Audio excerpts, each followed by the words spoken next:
Sterling work. Thank you very much. But yeah, like I've never really had the chance to play as a Ghostbuster while talking about why I'm a big fan of Ghostbusters and why I love this game.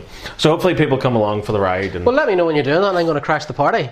Absolutely, yeah. It'll be October 4th it comes out. Are you going to do it day release? If I can, yeah. If I'm not working or if I don't have any other commitments, I'll fire up a PS4 and get running. Cool. Look forward to that. Whatever happens, I'll put it on our Facebook and Twitter and everything, and people can join in and have fun with it. I'm thinking maybe just do it level by level.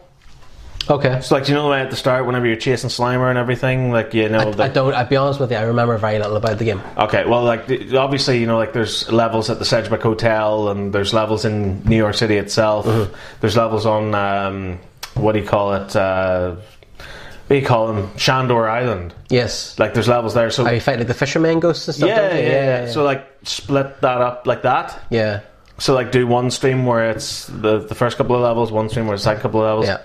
And so on and so forth. So I'm not like sickening people in their subscription feed with, oh my god, Saxon playing Ghostbusters again. Yeah, oh my god, unsubscribe. 20 hours. Right, now, on the last show we talked about how cool it was that the CW was doing the Crisis event, and they were bringing back Brandon Routh as Superman. And then we talked briefly about how rumour is that Linda Carter is coming back as an older Diana Prince, and that we're also going to get Tom Welling finally in the Superman suit. Yes, from Smallville. Because the ending of Smallville Series 10 doesn't count. Yeah, it doesn't count. So that all sounds really, really good. But then when you're thinking, you know, what other... Because I said to you, this is just the tip of the iceberg. There's so much more great stuff coming.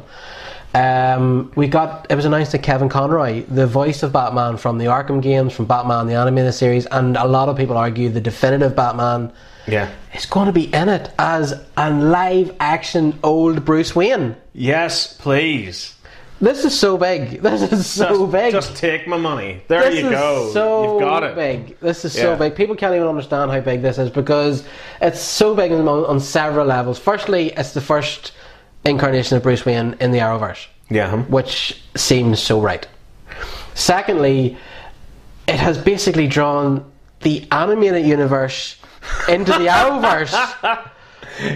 Which has already covered Birds of Prey, Smallville. You know, I seriously think they're going to pull Batman 66 in as well because Burt Ward's playing Robin. Well, we don't know who he's playing, but he's going to be Dick Grayson. He's going to be an old Dick Grayson. Of course, he's going to be an old Dick Grayson. Imagine old Dick Grayson meeting a different old Bruce Wayne. So weird, but awesome, but so cool. I'm so sad that Adam West isn't around for this. I know, because you know for a fact he would have been in there. Definitely would have been back in it. But yeah, this is really, really cool because so many. Because we met Kevin Conroy a couple of years back. Dublin Comic Con. Like, you know, that voice is just class. It's instantly Batman. And just. Whoever came up with this idea, and I saw a lot of people online going, oh my god, he deserves better than this than the CW, you know, writing and everything else. Like, what? They are giving him the chance to play the character that he is he's synonymous with and iconic as in live action. I'm sure he is ecstatic about this. You're getting something good. You are. This is class. Just appreciate it. Stop poking holes in every little thing. When I saw this the other night, I was like, oh my god, that's brilliant. Yeah.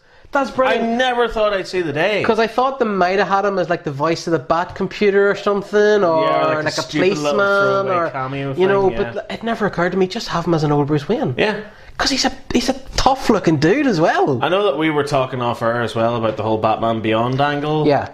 Too, so I can kind of see that happening. Yeah, well, we'll talk about that a wee bit more in a wee second. I do want to talk about that. Other news was that Black Lightning has been confirmed as he will be appearing. Our characters from Black Lightning will be in the crossover. Happy days. Class. Yeah. Class. About damn time too. About damn time as well. Because we've been waiting now for like 3 seasons to get Black Lightning in, and there's always been little nods. They've talked about Superman and Supergirl, and they've talked about, you know, so it's always been like they're definitely going to do this, and now they're doing it. So you were talking about Batman Beyond. The CW president Mark Pedowitz.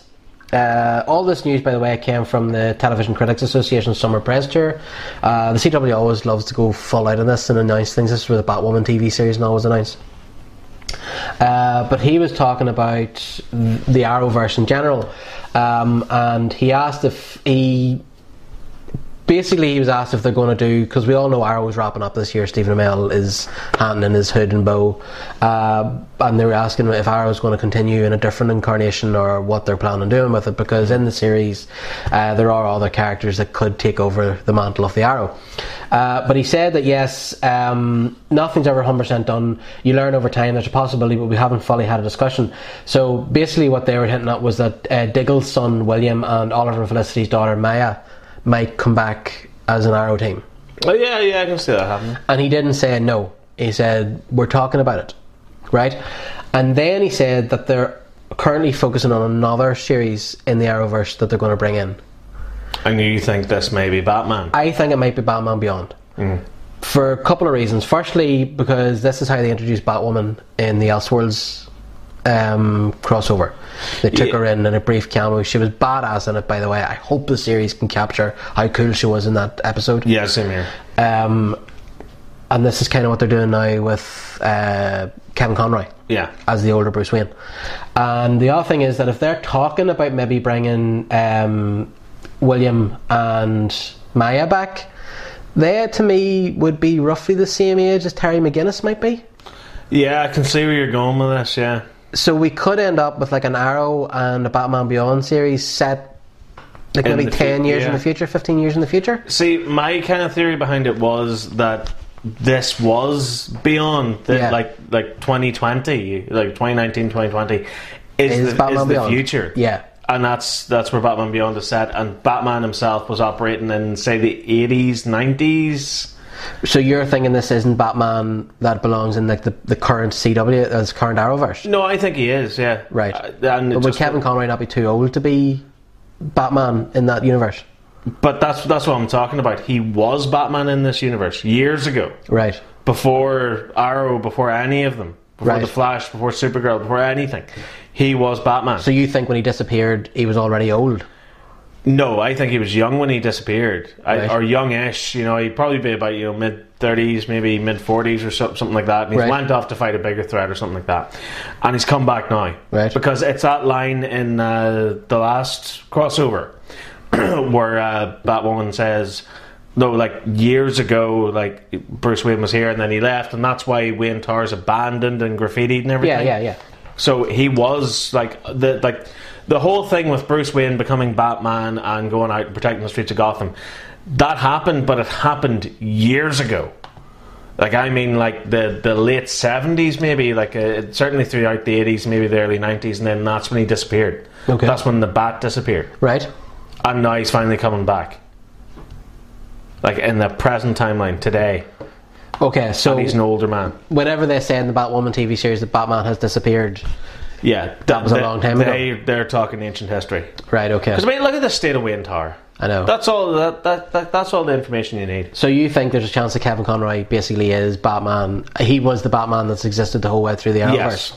Okay. Because if you think about it, like the timeline kind of lines up as well, because the animated series came out about '92. Mm-hmm. Okay. Yeah. And that would have been like the animated version of that character in his prime. So maybe something happens in like the Crisis Event and brings Batman back. Yes. And he's like, right, I've lost all these years, it's time to put another Batman on the streets. Exactly, yeah. Okay, yeah. I definitely think it's a way in. The only thing that I said this to you as well, but what you're thinking might get around that, but I think budget could be a problem with a TV show like Batman Beyond, because in the animated series it was very tech noir and it was very flying cars and high tech suits and all that kind of thing. Yeah, it was essentially Blade Runner. It was Blade Runner with Batman, which is why it worked on every level. Yeah, exactly. Batrunner, yeah. Batrunner.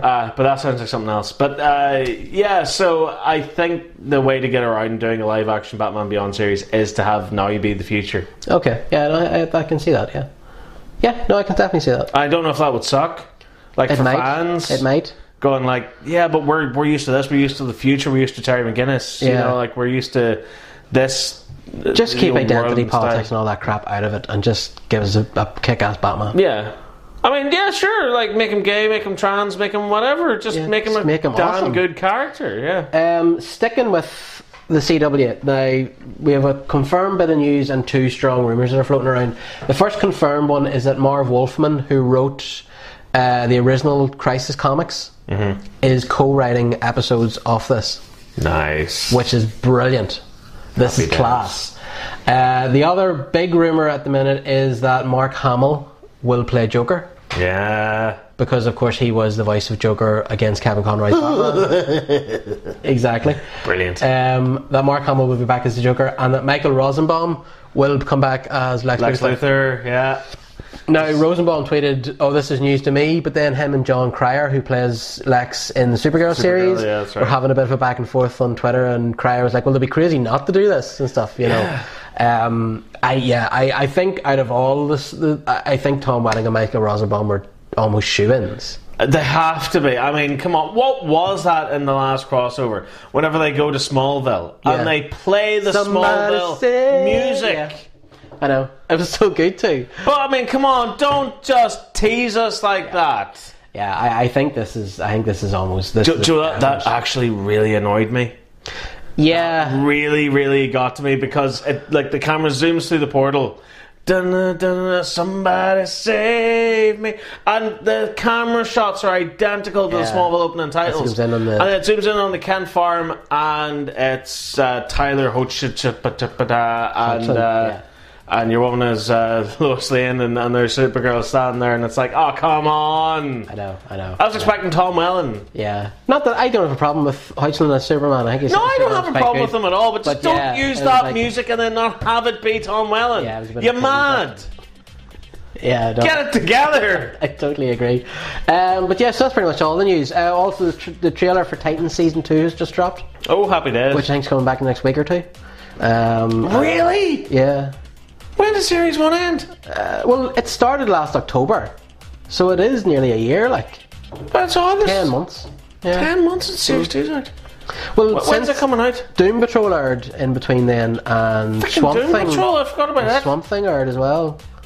Yeah, they're really firing these out now, aren't they? They really are. I can't keep up. But it looks cool, it looks really dark, it looks really cool, and it has a really good reveal of Deathstroke as well. Class. So it's going to be good. So the DC TV universe kicking ass at the minute, like. No, they've always done that though. They have, yeah. Like DC has always been far superior on TV. Yeah, and as I say, all the problems that I have with the CW shows, I am so stoked for this. Oh man, and what's great is they can go banana balls with this. Yeah. Because if they end it the way they do in the comics, spoilers, basically this is the big reboot button. Yeah, it just pulls everything together.